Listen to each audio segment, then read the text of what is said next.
Spring to me is daffodil yellow, and let's see how we can all enjoy a blast of it next year.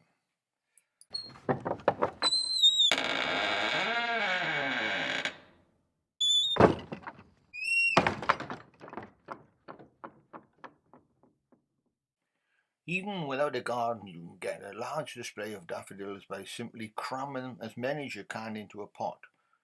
We can achieve this by planting them in layers. It's not lasagna planting because we're using nothing but daffodils. And I'm using a large flowering variety called Golden Harvest. And when you finish with these, you can plant them out in the garden. I'm using a 7.5 litre, 10-inch diameter flower pot. And because the bulbs have all the food reserves inside them, just use a straightforward pot-in or universal compost. We start off by putting a 2-inch 5 centimetre layer of compost at the base of the pot and just shake it level, tap it down lightly, we don't want it too soft.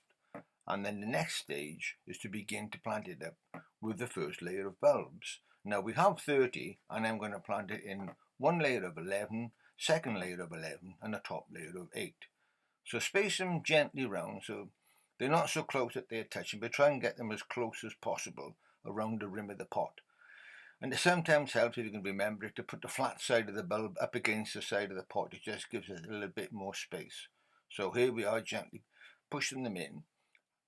There's no need to sort of ram them into the compost because this would only compress it underneath and could damage the base of the plate. All we really want is to make sure that the base of the bulb itself is in good contact and that the roots can then explore the compost that's underneath them. And we put a couple at the centre, and here you can see the bulbs all nicely seated in there. Before we rush to cover the bulbs with compost, it pays to remember that you need to leave the tips of the bulbs just showing through the layer. So that gives us some idea where we can put the middle layer of bulbs. You don't want to be planting them one on top of the other. So it's just a question really of dribbling the compost around the bulbs themselves and then making sure that they're all straight and nicely spaced before we begin planting the next layer of bulbs. You can see the bulbs nicely spaced out with their noses just poking through the compost, and that gives us some idea of the space we have available to us when we put the middle or the second layer in.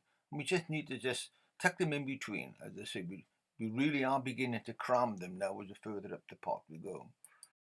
And here we are, all planted up and ready now to receive the next layer. And it really is a question of, oops, excuse me, could you move over please when we start potting them up? Because space is at a premium now, but it's worth pushing on. As long as you give each bulb a decent room to sit in, then you can be sure that you're going to get a flower next spring. And here you can see I'm beginning to lean the bulbs gently towards the side of the pot. That just gives us a little bit more room with.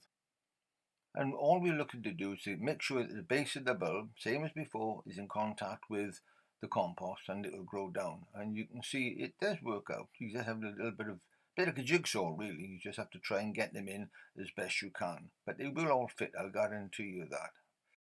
And here we are, the final two in the middle. And then we just have a little check around. And as I say, you can see now that the quick count, make sure that there are 11 there, not 10 and not 12. There's nothing worse than planting it up and having one left over at the end, wondering where it belongs. And there you can see the 11 bulbs on the edge. Just straighten those two up and be ready for the final layer. And as before, all we need to do now is to put compost in between the bulbs, just gently drizzle it in just to hold them. You don't need to dislodge them or move them round.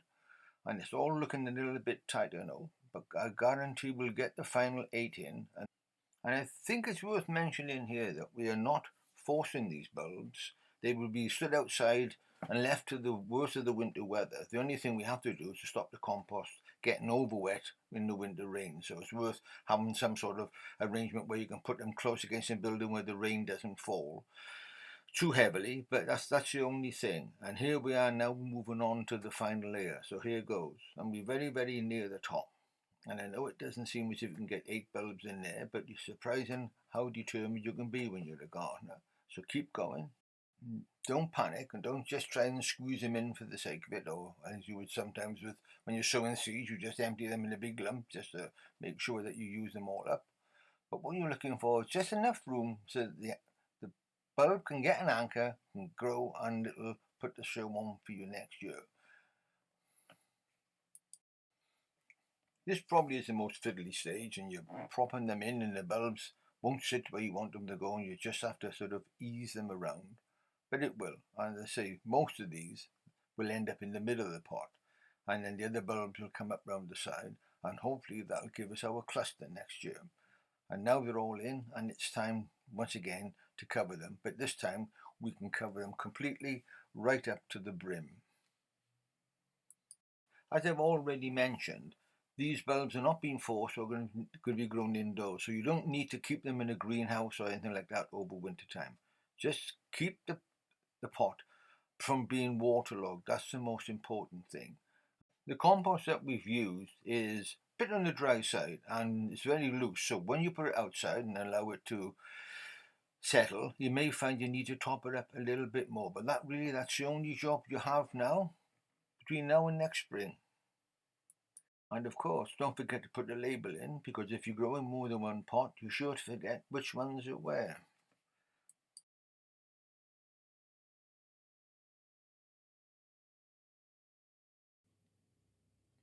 Diolch, and thank you for watching. Goodbye for now, but if you would like to see any more, please hit the subscribe and like buttons.